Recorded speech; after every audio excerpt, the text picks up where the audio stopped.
এই মুহূর্তের বড় খবর, যারা অন্নপূর্ণা যোজনার ফর্ম ফিল আপ করেছেন জুলাই মাসের 1 তারিখে ঢুকে যাবে তাদের অ্যাকাউন্টে 3,000 টাকা।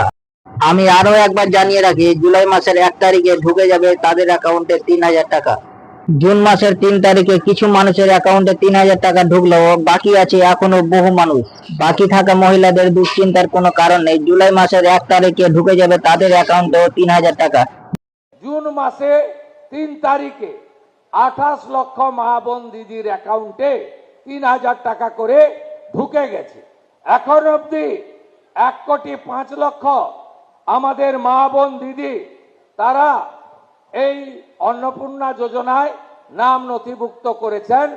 তাদের ভেরিফিকেশন কমপ্লিট করে আমরা পোর্টালে আপলোড করে দিয়েছি এবং এরা আগামী 1 জুলাই তারা এই জুন মাসের 3,000 করে টাকা অ্যাকাউন্টেও পেয়ে যাবেন।